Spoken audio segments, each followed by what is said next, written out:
아무리 생각해도 기도는 쉬운데 기도하기는 너무 어려워요. 기도하려고 앉아 있으면 5분도 채 지나지 않았는데 머릿속에서 여러 가지 잡생각들이 날아 들어오고, 그리고 더 앉아 있어야 되나 기도를 해야 되나 이런 갈등이 들기도 합니다. 그리고 사람들 앞에서 행여나 기도할 때가 되면은 머릿속에 이런 말들 저런 단어들이 막 왔다 갔다 하면서 가슴이 두근거리고 식은땀이 나죠. 그리고 기도하기를 마치고 나면 속 마음에 기도 좀 더 잘할 수 있었는데 이런 아쉬움이 듭니다. 예수를 믿고 수십 년이 지났음에도 불구하고 참 우리의 기도가 늘지 않아요. 우리의 기도가 깊어지지 않아요. 우리의 기도가 달라지지 않습니다. 기도는 쉬운데 기도하기는 어려워요. 예수님께서 마태복음 6장에서 산상수훈을 말씀하시면서 참된 기도가 아닌 것 두 가지가 있다라는 말씀을 지난주에 주셨습니다. 첫째는 하나님이 아닌 사람들에게 보이려고 기도하지 마라. 바리새인들의 외식적인 기도를 금하셨습니다. 또 하나는 의미 없는 말을 계속 중얼중얼 기계적으로 반복하면서 하는 기도, 이방인들이 하는 중언부언 기도다, 그런 기도 하지 말라 말씀을 하셨습니다. 그러면서 주님께서 말씀하신 것들이 차라리 골방에 들어가서 문을 닫고 은밀한 가운데 하나님 아버지께 기도하라는 말씀을 지난주에 배웠죠. 오늘 말씀에서 예수님은 9절을 보시면 이렇게 얘기하십니다. 그러므로 너희는 이렇게 기도하라. 직접 아주 짧은 기도를 가르쳐 주십니다. 소위 주기도문이라고 하는 거죠. 마태복음과 누가복음에 동시에 기록되어 있는데 조금 다르게 기록되어 있어요. 마태복음은 산상수훈의 그 주기도문이 포함되어 있고, 누가복음은 예수님께서 따로 한적한 곳에 가셔서 혼자 기도하시고 돌아오셨는데 제자들이 그때 우리에게도 기도를 가르쳐 주세요 라는 요청을 하게 됩니다. 그때 그 요청에 대한 응답으로 예수님께서 주기도문을 가르쳐 주셨어요. 그런데 이 주기도문이 참 잘못 사용되고 오용되는 경우가 너무나 많이 있죠. 특히 중세 시대 때에는 이 주기도문을 구마사역에 사용했어요. 뭡니까 구마사역이? 귀신들을 쫓아내는 축귀할 때 사제들이 그것을 암송하고 그것을 외우면서 귀신을 쫓아내는 주문으로 사용하기도 했습니다. 오늘날에도 비슷하죠. 그 정도는 아니지만 대부분 교회에서 소그룹 모임을 하거나 아니면 새벽 기도를 하거나 무슨 회의를 하거나 그럴 때 그 마지막에 마침표를 찍는 것처럼 마무리용 기도로 그냥 암송하고 마치는 것으로 사용됩니다. 전락되었어요. 그런데 주님께서 오늘 이렇게 기도하라 말씀하신 것은 100% 토시 하나 안 틀리고 그대로 달달 외워서 그렇게 너희가 기도하라는, 똑같이 하라는 의미가 아니라 올바른 기도의 샘플이 무엇인가를 보여주셔서 이것처럼 이런 방식으로 너희가 기도하라라는 그런 의미가 담겨 있어요. 사실 유대인들은 기도라고 하면 정말 열심을 나무랄 데가 없는 사람들, 누구보다 열심히 있는 사람들이었습니다. 하루에 3번씩 기도했어요. 그것도 시간을 정해놓고 기도를 했습니다. 그럼에도 불구하고 예수님의 제자들이 유대인들인데 예수님을 향해서 우리에게 기도를 가르쳐 주세요, 이렇게 말했던 이유가 도대체 무엇일까요? 세례 요한이 이 땅에 왔을 때는 회개하라, 그리고 그에 합당한 열매를 맺으라고 외쳤습니다. 그런데 예수님이 이후에 와가지고 첫 일성을 외쳤는데 회개하라, 천국이 가까이 왔느니라는 거였어요. 이제까지 율법이 지배하는 이 종교적인 사회였는데, 그래서 유대인들은 틀에 박힌 종교적인 생활을 하면서 기도를 했는데, 그 기도는 늘 나 자신의 복을 구하는, 축복을 비는 그런 기도였습니다. 하지만 제자들이 이제 예수님께서 선포하신 하나님 나라가 도래했다는 이런 말을 듣고 그에 걸맞는 하나님 나라 백성의 새로운 기도가 필요하다고 느꼈습니다. 그래서 기도를 요청하게 되었죠. 여러분, 일반적인 종교에서는요, 복을 구하는 기도를 합니다. 뭐 기독교만 기도합니까? 불교 모든 종교들이 다 기도가 있어요. 그 종교들이 다 자기 복을 구하는 기도를 드립니다. 그런데 좀 예수 믿는 사람들은 다른 것이 있다면, 하나님을 믿음과 동시에 이미 복을 받은 사람들이에요. 어떤 복을 받았어요? 구원의 복을 받았어요. 구원의 복을 받고 나니까 예수님이 우리 안으로 쑥 들어오셨어요. 그래서 내 안에 그 하나님께서, 성령께서 이미 임재하고 계시고 내가 그 성령님을 모시고 살아가는 거예요. 그게 얼마나 큰 복입니까? 그것이 바로 하나님 나라가 아닙니까? 그렇기 때문에 예수 믿는 사람들의 기도는 이 복을 구하는 것이 아니라 하나님 나라의 백성답게 하나님을 중심에 모시고 살기 때문에 하나님 나라를 위해서 기도하라고 말씀을 하십니다. 세상의 목마름이나 세상 것들에 대한 갈증, 배고픔, 우리는 그래서 더 이상 집착하지 않는 사람들이에요. 물론 그것들이 필요하지 않다는 게 아니죠. 먹고 살아야죠. 근데 거기에 집착하지 않는다는 거예요. 그거에 목매가지고 주십시오, 이것 주십시오, 저것 주십시오, 거기에 집착해서 기도에 100%를 다 쏟는 사람들이 아니라는 거죠. 우리는 일반 종교인들과는 달리 다른 기도를 드릴 수밖에 없는 사람들이고, 우리에게 임한 하나님 나라를 위한 기도를 드리는 사람들입니다. 그것이 우리들의 정체성이에요. 예수님께서 산상수훈에서 성도들이 누리는 팔복, 진정한 복이 무엇인가에 대해서 말씀하신 것도 그 이유고, 그리고 나서 하나님 나라의 백성들이 어떻게 기도해야 되는가, 그 복을 설명한 다음에 그 기도를 어떻게 해야 되는가, 산상수훈의 한복판에서 주기도문을 가르쳐주고 계십니다. 다른 기도를 하라는 거예요. 그 기도의 샘플이 바로 주기도문입니다. 예수님은 주기도문을 가르쳐 주시면서 이제까지 해왔던 종교인들의 이 축복을 비는 기도, 종교인들의 기도를 뿌리채 뽑아서 완전히 엎어버리십니다. 야, 이제까지 내가 세상에 복을 구하는 기도를 드렸냐? 그러면 이제부터는 하나님의 백성답게 하나님 나라를 구하는 기도를 드려라. 그것이 올바른 기도다 말씀하십니다. 9절 말씀 볼까요? 우리 9절 말씀 같이 읽어보겠습니다. 그러므로 너희는 이렇게 기도하라.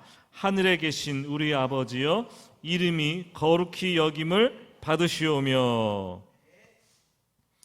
주기도문의 처음은 하나님을 아버지라고 부르면서 시작을 합니다.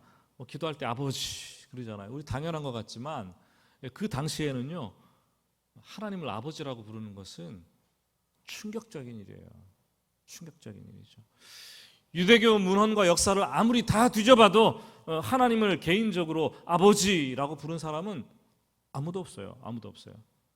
그것은 하나님의 이름을 망령되이 일컫는 것과 다름이 없는 십계명에 저촉되는 신성 모독죄에 해당해서 돌에 맞아 죽어야 되는 거예요.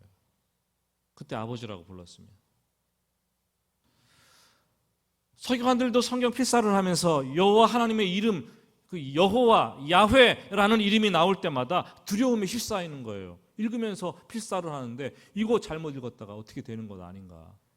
붓을 탁 놓고 와서 목욕 재개를 하고 정결한 마음으로 와서 붓을 다시 들고 글을 쓰는데 여호와의 이름을 감히 부르지 못하고 아도나이, 나의 주님이라고 바꿔서 부르는 거예요. 그런데 기도하면서 감히 그 당시에 하나님을 아버지라고 부르라고 한 것은 파격적이죠. 아니, 파격적이다 못해 파괴적이죠. 예수님은 이 주기도문을 가르치실 때뿐만 아니라 평상시에도 이 하나님을 가리켜서 아버지라고 자주 부르셨어요. 요한복음 보면은 120번이나 넘도록 하나님을 아버지, 아버지 불렀습니다. 여러분은 기도할 때 하나님을 아버지라고 고백을 하십니까?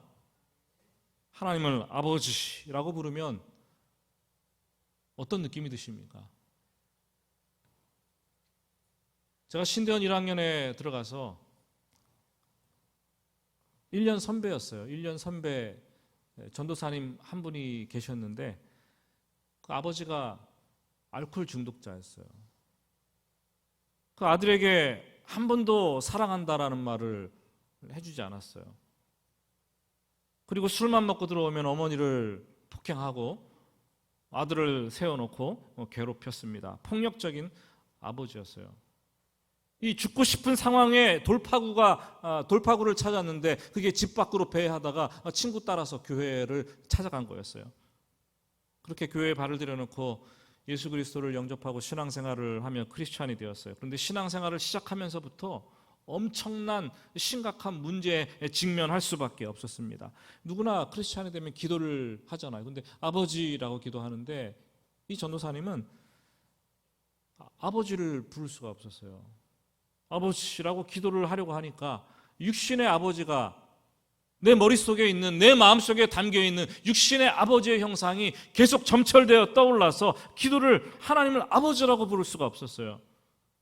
그 옛날에 강압적이고 폭력적이고 술 취한 자기 아버지의 모습이 그려지는데 감히 하나님을 어떻게 아버지라고 부를 수 있겠습니까? 하나님 아버지를, 인자하신 아버지, 사랑의 아버지라고 받아들이는 데는 굉장히 오랜 시간이 걸렸다라는 고백을 했습니다. 여러분들의 육신의 아버지는 어떤 분이셨습니까? 아니, 지금 여러분들이 아버지 되시는 분들일 텐데 대부분 아들에게 어떤 아버지의 모습을 보여주고 계십니까? 여러분의 자녀들이 여러분을 아버지로 관계를 맺고 살아가면서 하나님을 만나서 기도할 때 아버지라고 주저하지 않고 부를 수 있습니까? 이 시대에 신앙생활하는 믿음의 아버지들은 이거 붙잡고 기도해야 돼요. 기도해야 돼요. 나 때문에 내 자식이 하나님을 아버지라고 부르는 것을 주저할 수 있고, 나 때문에 하나님 아버지를 무서운 심판주나 잘못한 것이 있을 때마다 벌을 주고 재판하는 재판관처럼 내 아들이 여길 수도 있습니다. 여러분, 아버지는 가장이에요. 저는 가정의 제사장의 줄임말이라고 생각을 합니다. 따뜻한 아버지, 정말로 신앙의 모범이 되는 아버지, 술 취하지 않는 아버지, 말씀대로 사는 아버지. 아버지를 떠올리면 하나님 아버지가 어떤 분인지 감이라도 잡을 수 있게 해주는 그런 아버지. 여러분, 그런 아버지가 되어서 하나님과 여러분들의 아들, 여러분들의 딸들을 연결시켜주는 이 브릿지, 가교 역할, 다리 역할을 하시게 되기를 예수님의 이름으로 축복합니다. 그런데 궁금합니다. 어떻게 우리가, 예수님은 그렇다 쳐도 예수를 믿는 우리가 어떻게 하나님을 아버지라고 부르며 기도를 할 수 있을까? 원래 우리 인간은 죄를 짓고 타락해서 우리의 아비는 마귀, 사탄이었어요. 너희는 너희 아비 사탄, 마귀에게서 났으니. 요한복음에서 그렇게 말하고 있어요, 예수님께서. 그러나 예수님이 이 땅에 오셨습니다. 죄 문제를 해결하기 위해서 오셨어요. 죄가 없으신 분이지만 십자가에서 우리의 모든 죄를 대신 다 청가받고 담당하시고 우리가 받아야 될 무서운 진노와 지옥 형벌을 친히 이 죄인들의 이 대표자가 되어서 대신 담당하셨습니다. 그래서 우리가 받은 구원을 대속이라고 해요. 대신 속죄받았다. 대속. 십자가에서 예수님께서 철저하게 죄인의 대표가 되셨기에 우리는 하나님을 아버지라 부를 수 있는 거예요. 왜냐하면 하나님께서는 십자가에 죽을 때 하나님이 아버지 되시는데 십자가상에서 죽어가시면서 아버지라 부르지 않으시고 죄인들의 대표가 되어서 나의 하나님, 나의 하나님, 어찌하여 나를 버리셨나이까? 하나님이라고 그냥 불렀어요. 왜요? 죄인들의 대표가 되었기 때문에. 그 결과 우리는 죄의 정죄와 심판으로부터 완전히 벗어나게 되었고 하나님의 자녀가 되었습니다. 흑암의 권세로부터 그의 사랑의 아들의 나라로 우리는 완전히 나라를 옮겼어요. 바뀌어진 거예요. 국적이 바뀌어진 사람들이라는 거죠. 감히 우리가 하나님을 아버지라고 부를 수 있는 양자됨의 특권을 우리가 받게 된 것입니다. 로마서 8장 15절 말씀을 한번 같이 읽어볼까요? 로마서 8장 15절 말씀 같이 읽습니다. 너희는 다시 무서워하는 종의 영을 받지 아니하고 양자의 영을 받았으므로 우리가 아빠, 아버지라고 부르짖느니라. 아버지, 아빠. 뭐라고 부르십니까? 기도할 때 아빠 한번 불러보셨어요? 아버지 말고? 친밀감이 얼마나 마음속에 다가오십니까? 기도하면서 우리가 습관적으로 그냥 아버지 이렇게 부르지 말고 우리가 아버지라고 부를 수 있는 그 배경이 무엇인가? 어떻게 해서 우리가 아버지라고 부를 수 있는가를 생각한다면 아버지 그 한 단어만 이름을 불러도 감사가 넘쳐오는 거예요. 예수의 십자가의 죽으심이 생각나고 우리의 양자됨이 생각나기 때문에 여러분 우리가 기도를 시작하려고 앉자마자 자기 문제로 온통 사로잡혀서 이것 주세요 저것 주세요 하지 말고 하나님을 나의 좋은 아버지 되시는 먼저 고백하는 거예요. 아버지. 그리고 기도의 깊은 가운데로 들어가는 거예요. 어떻게 기도를 시작해야 할지 간감할 때 그냥 하나님을 아버지라고 부르면서 그 하나님 아버지의 임재하심을 온몸으로 느끼는 거죠. 지금 아버지와 나와 함께 있다라는 그 사실을.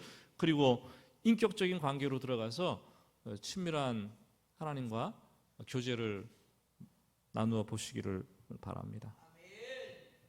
이 주기도문을 자세히 보시면 아버지라고 이름을 부르라고 하신 이후에 7가지 기도의 내용을 담고 있습니다. 첫 번째 보시면 아버지의 이름을 거룩하게 해달라는 것, 두 번째는 아버지의 나라가 임하게 해달라는 것, 세 번째 아버지의 뜻이 땅에서도 이루어지게 해달라는 것. 전부 아버지와 관계된 거예요. 아버지와 관계된 것. 그리고 나서 뒷부분 4가지는 다음 주에 보게 될 텐데 이 땅에 사는 사람들과 관계된 나와 관계된 기도예요. 일용할 양식 주시옵소서. 죄 지은 자를 용서할 수 있도록 해주세요. 시험에 들지 말게 해주세요. 악에서 구원받게 해주세요. 마지막으로 성령을 붙여서 나라와 권세와 영광이 아버지께 영원히 있사옵니다. 나중에 붙여진 거예요. 이거는요. 주기도문의 순서는 우리의 기도 순서를 그대로 반영합니다. 기도할 때 우리는 아버지 되심에 깊이 머물러 있으면서 아버지를 위해서 기도해야 되는 거예요. 아버지의 이름, 아버지의 나라, 아버지의 뜻. 그리고 나서 나를 위해서 기도하는 거죠. 근데 우리는 자기중심적이라서 기도하려고 입을 열면 나의 것, 나의 일, 나의 유익, 나의 건강, 나의 가정, 나의 직장, 나의 아픔, 나의 고통, 나의 문제, 나의 일용할 양식, 이것부터 그냥 쏟아내지 않습니까? 근데 주님은 먼저 하나님을 위해서 기도할 것을, 아버지 되심을 가지고 기도할 것을 기도의 출발점으로 삼으라고 말씀을 하십니다.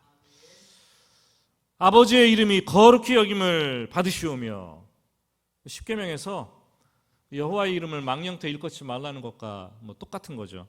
사실 아버지의 이름을 위해서 거룩히 여김을 받도록 기도하라 그러는데, 하나님 아버지는 우리가 뭘 한다고 이 이름이 높아지고 낮아지고 그분이 존귀해지고 그분이 막 형편없어지고 이런 결코 영향을 받는 분이 아니라는 거죠. 그분 항상 똑같은 분이에요. 영광 속에 있는 분이에요. 그분 자체가 영광이에요. 우리는 이것을 불변성이라고 얘기를 합니다. 예를 들어 볼까요? 눈부신 태양이 찬란하도록 비치는 거예요. 그런데 갑자기 시커먼 비구름이 막 몰려왔어요. 하늘이 새까매졌습니다. 비가 내리고 폭풍우가 칩니다. 그때 이 구름 아래, 먹구름 아래 이 세상은 해가 보이지 않고 완전히 칠흑같이 캄캄한 밤이 되는 거죠. 하지만 그것은 이 땅에서 지상에서 경험하는 일일 뿐, 현상일 뿐, 그 구름 위에 있는 구름 그 뒤에 너머에는 뭐가 있어요? 찬란한 태양이 오늘도 떠 있는 거예요. 요새 비가 며칠씩 온다고 태양이 안 보이잖아요. 태양이 없습니까? 아니에요. 그 구름 뒤에 찬란한 태양이 항상 떠 있는 거예요. 변함없이 떠 있는 거예요. 마찬가지로 이 하나님의 존재와 속성은 우리 인간들이 어떤 태도를 보이고 어떤 생각을 하고 어떤 상황에 따라서 달라지거나 좌우되는 분이 아니시죠. 우리가 하나님을 어떻게 생각하든지, 우리가 영광을 돌리든지 돌리지 않든지, 우리가 모욕을 하든지 어떻게 하든지 하나님 그것과 상관없어요. 항상 스스로 존귀하신 분, 스스로 거룩하신 분, 그 이름이 영광스러운 분이시라는 거죠. 그런데 하나님은 또 달리 자기 이름을 사람들 안에 두셨어요. 그 세상 사람들도 하나님이라고 부르고 우리 예수 믿는 그리스도인들도 하나님, 또 아버지라고 부릅니다. 하나님의 존재와 속성은 불변하지만 어떤 때는 세상에서 하나님의 이름이 사람들을 통해서 높아지기도 하고 어떤 때는 형편없이 욕을 먹기도 하고 가변적이 되는 거예요. 이걸 가변성이라고 부르는 겁니다. 영어로 하나님을 뭐라고 합니까, 여러분? 뭐라고 해요? God, God, 하나님이라고 합니다. 그런데 어떤 사람들은 이걸 거꾸로 읽어요. 뭐라고 읽어요? DOG. 뭡니까? 모르세요? 네, DOG. 여기서 도그, 개독이 나왔잖아요. 개독교라고 하잖아요, 세상 사람들이. 하나님을 저주하기도 하고 하나님을 향해서 삿대질하는 사람들도 있고, 야, 네가 믿는 하나님이 어디 있냐, 하나님을 불신하는 것처럼 하나님을 모욕하는 게 없어요, 사람 입장에서. 여러분들은 그런 사람들을 볼 때마다 가슴이 아프고 가슴이 찢어집니까? 다윗이 전쟁터로 달려갔는데 블레셋 장수 골리앗이 2m 50이 넘는 장수 골리앗이 앞에 나와서 계속해서 하나님의 이름을 모욕하는 거예요. 다 벌벌 떨었어요.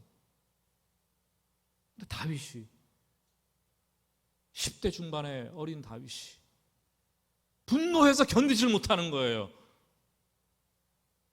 그래서 하나님의 이름을 가지고 그 골리앗 앞에 서서 골리앗을 무찌르는 거 아니겠습니까? 여러분, 그것이 우리 성도들의 마음이 돼야 되는 거예요. 여러분들 부모가 욕을 먹고 세상 사람들이 주위에서 여러분 부모를 욕한다면 가만히 있겠습니까? 예? 어떻게 우리가 하나님을 아버지라고 부르는데 아버지께서 욕을 먹는데 우리가 가만히 있을 수가 있겠습니까? 그럴 수 없는 거죠. 그런데 정작 문제는 오늘날 하나님의 이름이 세상 사람들에 의해서 더럽혀지기보다 하나님을 아버지라고 부르는 사람들에 의해서 더 더럽혀지고 있다는 것을 여러분 아십니까? 교회를 열심히 다닌다고 하는데, 신앙생활을 한다고 하는데 세상보다 더 악해요. 더 악해요. 부도덕해요. 비윤리적이에요. 할 짓 뭘 짓 다 하고 술, 담배 하고 도박하고 음란하고 위선적이고, 성경 말씀은 알지만 성경 말씀과 이율배반적인 행동과 삶을 하면서 살아갑니다. 여러분, 하나님을 아버지로 둔 사람들이 세상의 윤리 도덕보다 더 못하게 행동을 하게 되면 사람들은 말해요. 이게 무슨 교회냐? 하나님이 어디 있어? 손가락질을 합니다. 여러분, 신앙은 윤리 이상이에요. 윤리 이상의 삶을, 세속적에서 세상에서 말하는 윤리와 도덕 이상의 삶을 살아가는 것, 말씀대로 살아가는 것이 우리의 신앙입니다. 주기도문의 첫 기도는 내가 하나님의 이름에 아버지라고 부르기에 걸맞는 삶을 살아가게 해달라는 그런 기도입니다. 그런 기도예요. 10절 말씀을 보시면 그 다음은 아버지의 나라가 임하옵시며 라고 기도합니다. 예수님께서 오심으로, 예수님을 영접함으로 하나님의 나라가 이미 임했습니다. 하나님의 나라가 도대체 근데 어디에 있습니까, 여러분? 하나님의 나라가 임했는데 지금 하나님의 나라가 어디에 있어요? 이게 어려운 질문이면 좀 쉬운 질문을 드릴게요. 우리 결혼한 남성분들에게 질문을 합니다. 꼭 대답해 보세요. 여러분들의 집이 어디십니까? 여러분들의 집이 어디세요? 막 생각을 하실 것입니다. 아, 집이 어디지? 가수원동 몇 번지? 둔산동 무슨 아파트 몇 동 몇 호? 여러분, 그런 정확한 대답이 아닙니다. 처와 자식이 있는 곳이 내 집인 거예요. 집은 장소의 개념이 아니라 사랑하는 아내가 있는 곳이면 어디든지 그곳이 집입니다. 믿으십니까? 남자들만 따라서 해봅시다. 어디든지 아내가 있으면 내 집이다. 믿으십니까? 예, 그렇게 하셔야 돼요. 이게 헷갈리면은 다른 집에 가서 내 집인 줄 알아요. 문제가 되는 거죠. 높은 산이 거친 들이 조막이나 궁궐이나 내 주 예수 모신 곳이 그 어디나 하늘나라. 하나님은 장소에 계신 분이 아니세요. 하나님의 다스림이 있고 하나님의 영향력이 미치고 하나님을 아버지로 고백하는 그곳이 바로 하나님 나라라는 거죠. 그래서 내 마음이 하나님 나라가 되고 내 가정이 하나님 나라가 되고 두세 사람이 모인 그곳이 하나님 나라가 되고 교회가 하나님 나라가 되고 직장이 하나님 나라가 되고 그 어디나 하나님 나라가 되시는 줄 믿으시기를 바랍니다.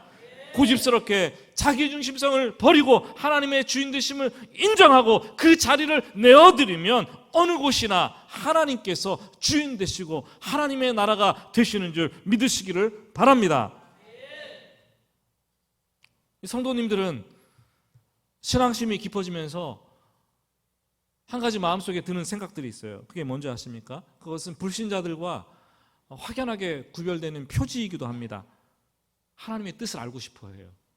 그냥 교회 안 다닐 때는 세상 사람들과 똑같이 내 뜻과 내 마음대로 내 생각대로 다 치워버렸는데 예수 믿고 교회를 다니기 시작하면서부터 하나님이 계시다는데 하나님의 뜻은 뭐지? 내가 어떻게 살아야지? 이 고민이 계속해서 들어오기 시작합니다. 하나님의 뜻을 알고 하나님의 뜻대로 행동하면 그것이 하나님의 뜻이 이 땅에 이루어지는 방식인 것이죠. 사실 신앙생활을 하면서 목사들에게 와서 하나님의 뜻이 무엇입니까? 묻는 분들도 굉장히 많아요. 근데 이 하나님의 뜻이라는 이 말처럼 이 오용이 많고 사기치기 좋은 말이 없어요. 예? 여러분들도 제가 여러분에게 이게 하나님의 뜻입니다. 굉장히 강조를 하면 개인적으로 가서 긴가? 그렇게 해야 되나? 이렇게 되잖아요. 근데 이게 하나님의 뜻이라는 게 이 귀에 걸면 귀걸이가 되고 코에 걸면 또 코걸이가 되네요. 목사들도 성도들도 다 자기 유익을 구하면서 다 이게 하나님의 뜻이네 이렇게 말을 합니다. 한번 사사시대를 생각해 보세요.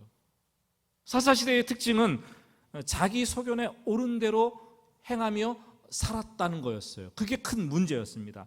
여러분 근데 그때 살았던 그 당시에 사람들이 막 여러 가지 일들을 하고 문제를 결정하면서 이게 내 뜻입니다. 내 소견입니다. 이렇게 했을까요? 절대 그러지 않았어요. 그 사람들 이게 하나님의 뜻입니다. 그랬어요. 그런데 내 소견대로 한 거예요. 그것이 사사시대의 가장 큰 문제였다라는 거죠. 여러분 지금은 어떻습니까? 오늘날도 마찬가지입니다. 시대가 달라지고 하나님의 뜻이라고 구라치는 방법이 좀 세련됐을 뿐이지 성도들이 자기 소견대로 거의 다 살고 있어요. 솔직히 말해봅시다. 그렇잖아요. 예? 내 뜻을 하나님의 뜻이라고 자꾸 합리화시키고 자꾸 포장을 하고, 그래서 그 일을 원하는 것들을 이뤄내는 게 우리 성도들의 모습이 아닙니까? 로마서 12장 2절은 우리에게 이렇게 말을 해주고 있어요. 같이 로마서 12장 2절 말씀인데요, 같이 읽어보겠습니다. 너희는 이 세대를 본받지 말고 오직 마음을 새롭게 함으로 변화를 받아 하나님의 선하시고 기뻐하시고 온전하신 뜻이 무엇인지 분별하도록 하라. 하나님의 뜻은 내가 기뻐하는 게 아니라 누가 기뻐하는 거예요? 하나님이 기뻐하는 거예요. 하나님이 기뻐하는 거예요. 여러분, 가정에서 생활하다 보면 아버지의 뜻과 내 뜻이 충돌될 때 있잖아요. 그러면은 아버지가 기뻐하시는 그 뜻, 아들이 포기하면 그게 아버지의 뜻을 행하는 거예요. 신앙생활도 똑같은 거예요. 하나님의 뜻은 선하신 거예요. 선하신 거예요. 내 마음속에 악의가 조금이라도 담겨 있다면, 인간적인 생각이 달려 있다면 하나님의 뜻이 아니겠죠. 하나님의 뜻은 온전한 거예요. 온전한 거. 변함이 없는 거예요. 변함이 없는 거. 그래서 우리는 분별력이 필요해요. 어떻게 보면은 분별력의 차이가 신앙 수준의 차이인 거예요. 신앙이 높고 낮음 굳이 구분한다고 한다면 얼마만큼 분별력이 있느냐, 거기에서부터 비롯됩니다. 분별력을 보통 이렇게 가지고 하나님의 뜻을 몇 가지로 분별할 수가 있습니다. 첫 번째는 때로는 다른 사람을 통해서도 하나님의 뜻이 전달되기도 한다는 거죠. 어떤 사람과 얘기를 나눌 때 그 사람이 뭔가 중요한 거를 말하는데 고민해야 돼요. 아, 이게 하나님으로부터 온 뜻이 아닌가? 하나님께서 저 사람을 통해서 나에게 깨우침을 주시는 것이 아닌가? 주의 깊게 생각하고 경청을 해야겠죠. 두 번째, 우리가 이미 성령 하나님께서 거하시는 성전이 되었기 때문에 어떤 문제와 사건 앞에서 우리 양심을 꿰뚫어 보시고 거기에 자정하고 계시는 성령님 있기 때문에 우리 양심의 밑바닥까지 들어가서 막 다 훑어가지고 이게 하나님의 뜻인가 점검을 해봐야 돼요. 대부분 내 양심은 그렇지 않은데 내가 원하는 게 있기 때문에 글로 가는 경우가 많이 있어요. 자기 양심에 비추어 봐야 돼요. 셋째는 드문 경우지만 하나님께서 꿈이나 이 환상을 보게 하셔서 하나님의 뜻을, 특별한 뜻을 전달하기도 합니다. 하지만 이것은 하나님의 말씀으로 먼저 검증이 돼야 되고 잘못하면 이단으로 빠지기가 쉽습니다. 마지막으로 오늘 우리 시대의 보편적인 하나님의 뜻은 이미 다 이 성경 말씀 여기에 다 기록이 되어 있습니다. 계시의 완결판이라고 해도 틀림이 없습니다. 이것보다 더 확실한 것이 없어요. 하나님의 뜻을 구하는데 기록된 말씀이 최우선인 거죠. 종종 신앙생활을 하면서 롤러코스터를 타는 분들이 있는데 신앙이 갑자기 업됐다가 막 다운됐다가 심한 분들이 있어요. 그것은 나 자신 스스로 하나님의 말씀을 읽지 않기 때문에 일어나는 일이에요. 다른 사람, 목사의 말을 전적으로 듣거나, 여러분 목사도요, 기도하지 않고 깨어있지 않으면 하나님의 뜻을 잘 얘기하지 못해요. 내 뜻을 내 생각대로 얘기를 합니다. 목사의 말 전적으로 들으려고 하지 마세요. 목사도 제가 구라친다 그랬는데 그렇게 할 수 있어요. 자기 유익을 위해서 교회를 위한답시고. 여러분, 우리가 매일매일 내 안에 성령님께서 계시기 때문에 직접 하나님의 말씀을 정말 진심으로 눈물을 흘리며 애통하는 마음으로 읽는 것, 그것보다 더 좋은 게 없어요. 어떻게 보면은 교회 와서 설교 한 편 듣는 것보다 성경 말씀 눈물 흘리고 깊이 묵상하면서 읽는 것이 더 나을 수도 있어요. 그 하나님의 말씀을 들으면서 하나님의 뜻을 묵상하고 그 뜻을 가지고 기도하면서 다시 한번 하나님의 뜻을 점검하고 하나님의 뜻을 구하면서 기도하고 기도하면서 하나님의 뜻을 확신하는 그런 삶.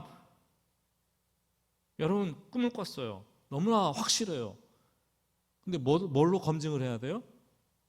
하나님의 말씀을 가지고, 기록된 말씀 가지고 검증을 해야 돼요. 또 다른 사람에게도 들어봐야 돼요. 그런데 환상을 봤어요. 근데 여기서 끝나는 것이 아니라 하나님의 말씀을 통해서 검증이 돼야 되고, 검증을 해보니까 이게 충돌되는 거예요. 그러면 그 환상은 가짜라는 거예요. 거짓된 거라는 거예요. 말씀이 중심적이고 최우선되는 하나님의 뜻이라고 성경은 기록을 하고 있습니다. 예수님은 겟세마네 동산에서 십자가를 놓고 기도할 때 그런 기도를 드렸어요. 밤을 지새우며 땀방울이 땅에 떨어지는 핏방울이 되도록 기도를 하셨는데, 아버지, 만일 아버지의 뜻이거든 이 잔을 내게서 옮겨 주시옵소서. 그러나 내 원대로 하지 마옵시고 아버지의 뜻대로 하시옵소서. 이런 기도가 아버지의 뜻을 구하는 기도예요. 그게 아니라 자기 뜻을 정해놓고 하나님 이것 해 주시옵소서. 이것 안 해주면 나 죽겠습니다. 나 교회 안 다닙니다. 이런 기도 하지 마세요. 하나님의 뜻이 무엇입니까? 여기서부터 기도를 하는 거예요.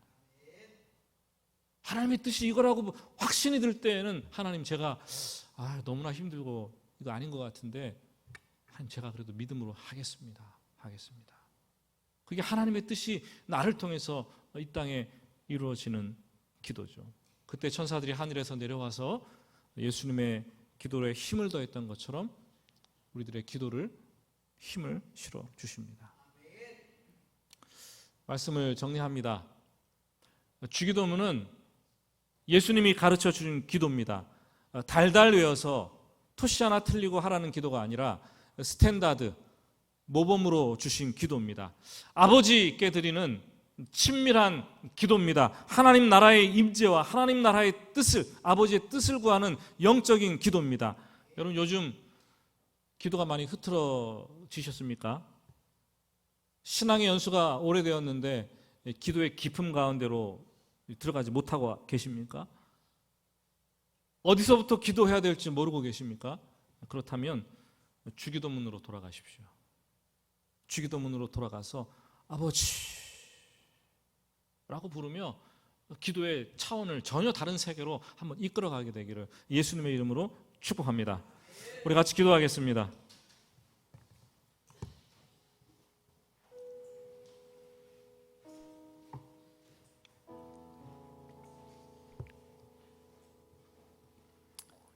그냥 앉아서 기계적인 기도, 형식적인 기도를 드렸어요.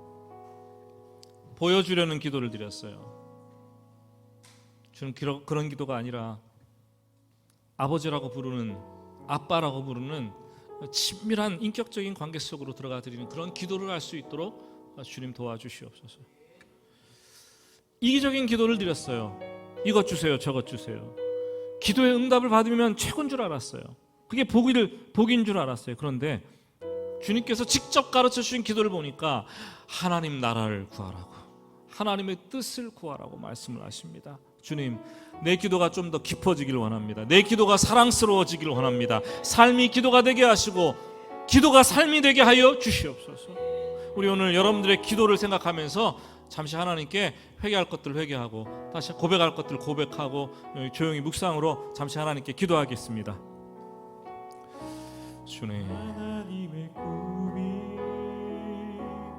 나의 비전이 되고 예수님의 성품이 나의 인격이 되고 성령님의 권능이 나의 능력이 되길 원하고 바라고 기도합니다. 하나님의 꿈이 나의 비전이 되고 예수님의 성품이 나의 인격이 되고 성령님의 권능이 나의 능력이 되길 원하고 바라고 기도합니다. 하나님의 꿈이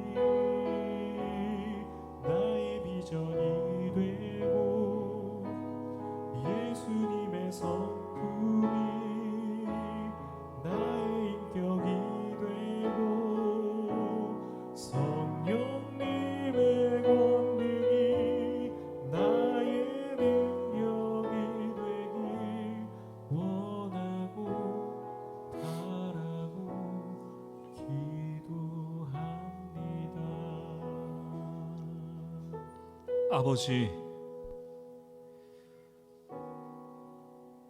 기도는 호흡인데 우리의 생명이 끊어지지 않게 하시고, 잘못된 기도를 드려서 우리의 속 사람이 상하고 신앙생활이 엉망이 되지 않게 하시고, 하나님께서 가르쳐 주신 기도, 원하는 기도, 온전한 기도를 드려서 하나님의 기쁨이 되게 하여 주시옵소서. 오늘도 기도를 점검합니다. 다시 한번 기도의 모습과 기도의 방법, 기도의 내용을 추스리고 하나님 앞에 온전한 기도자로 설 수 있도록 인도하여 주시옵소서. 예수님의 이름으로 기도드립니다. 아멘.